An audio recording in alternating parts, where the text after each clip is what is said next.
샬롬, 좋은 아침입니다. 서차원 목사입니다. 오늘도 우리의 생명을 위해 참된 복음 안에 거하는 복된 날이길 축복합니다. 어제 말씀에서 교회에 가만히 들어온 거짓 교사들이 있다고 말씀하셨습니다. 그들이 전하는 거짓 가르침에 맞서 싸우며 참된 복음을 지키라고 하셨습니다. 그들의 거짓 가르침을 그냥 외면하거나 따라가거나 받아들이지 말고 그에 맞서 참된 복음을 지키라고 하셨습니다. 왜 그래야 하느냐 하면 참된 복음을 부여잡고 지키는 것이 생명에 직결된 문제이기 때문입니다. 오늘 본문에서 그것을 알게 하십니다. 오늘 본문은 유다서 1장 5절로 7절까지의 말씀입니다. 한 목소리로 함께 읽겠습니다. 너희가 본래 모든 사실을 알고 있으나 내가 너희로 다시 생각나게 하고자 하노라. 주께서 백성을 애굽에서 구원하여 내시고 후에 믿지 아니하는 자들을 멸하셨으며 또 자기 지위를 지키지 아니하고 자기 처소를 떠난 천사들을 큰 날의 심판까지 영원한 결박으로 흑암에 가두셨으며 소돔과 고모라와 그 이웃 도시들도 그들과 같은 행동으로 음란하며 다른 육체를 따라가다가 영원한 불의 형벌을 받음으로 거울이 되었느니라. 아멘. 유다는 그 시대 초대교회 교인들이 이미 알고 있는 말씀으로 그들에게 일깨워 주십니다. 5절 전반부입니다. 너희가 본래 모든 사실을 알고 있으나 내가 너희로 다시 생각나게 하고자 하노라. 아멘. 성도들이 이미 알고 있는 하나님의 말씀을 다시 기억나도록 일깨우겠다고 말씀하십니다. 본문에서 다시 생각나게 하다라는 번역은 다르게 표현하면 기억을 다시 일깨우다라는 의미입니다.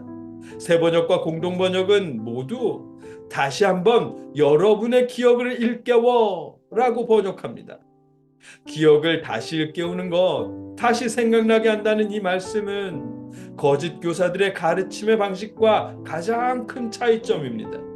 거짓 교사들은 말씀을 근거로 하더라도 자신들의 생각으로 새로운 것을 지어내지만 유다는 성도들이 배워서 알고 있는 하나님께서 행하신 일들을 다시 생각나게 하시겠다는 것입니다.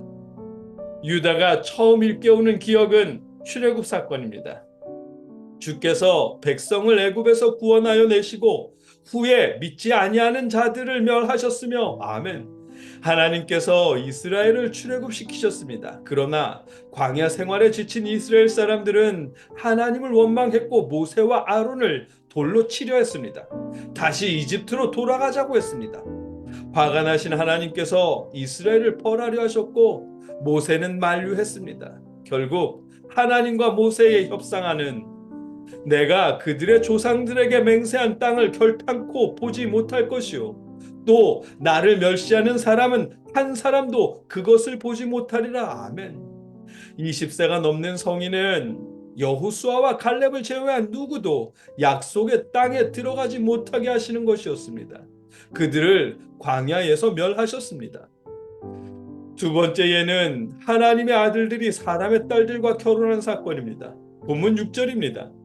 또 자기 지위를 지키지 아니하고 자기 처소를 떠난 천사들을 큰 날의 심판까지 영원한 결박으로 흑암에 가두셨으며 아멘. 이 말씀은 창세기 6장 2절의 사건, 하나님의 아들들이 사람의 딸들의 아름다움을 보고 자기들이 좋아하는 모든 여자를 아내로 삼는지라 아멘. 이 사건을 의미합니다. 유대인들의 에녹 1서에는 이 사건을 보다 자세히 다루고 있답니다. 에녹 1서에 의하면 하나님의 아들들이 사람의 딸들에게 욕정을 느껴서 자신의 자리를 벗어났고 하나님께서는 그 천사들을 흑암에 감금하셨다고 기록되어 있답니다. 우리는 에녹 1서를 모르지만 유다를 비롯해서 유다서를 받는 초대교회 교인들은 모두가 아는 내용이었고 유다는 에녹 1서를 바탕으로 말씀하신 것입니다. 세 번째로 예를 든 것은 소돔과 고모라입니다. 7절입니다. 소돔과 고모라와 그 이웃 도시들도 그들과 같은 행동으로 음란하며 다른 육체를 따라가다가 영원한 불의 형벌을 받음으로 거울이 되었느니라. 아멘. 소돔과 고모라가 음란했고 육체의 정욕을 따랐습니다. 그 결과는 벌을 받음으로 본보기가 된 것입니다. 유다서가 예로 들어주는 이 세 가지 사건은 모두 하나님의 말씀을 가볍게 여긴 행동들이었습니다. 소돔과 고모라를 비롯해 천사들이 육체의 정욕을 따라 성적으로 방탕할 수 있었던 것도 하나님의 말씀을 가볍게 여겼기 때문입니다. 이런 모습이 유다가 말씀하시는 교회에 가만히 들어온 거짓 교사들의 특징입니다. 그들은 하나님의 말씀을 가볍게 여깁니다. 영적인 은사를 강조하면서도 육체적으로는 성적인 쾌락을 추구했답니다. 그 결과는 심판이고 멸망이라는 것입니다. 그들의 왜곡된 가르침을 무분별하게 받아들이는 것 역시 마찬가지라는 것입니다. 유다는 출애굽에서 하나님을 불신한 자들에게나 자리를 떠난 하나님의 아들들에게나 소돔과 고모라에 행하신 하나님의 심판을 성도들이 다시 기억해내도록 일깨우신 것입니다. 말씀에 불순종하는 것, 거짓 교사에게 속아서 불순종인지 모르고 행한 일일지라도 복음을 떠나면 약속의 땅에 들어가지 못하게 된다는 것을 알게 하신 것입니다. 거짓 교사들의 왜곡된 가르침과 싸워야 하는 당위성을 말씀하시는 것입니다. 여러분, 바른 복음은 생명입니다. 참된 복음은 구원입니다.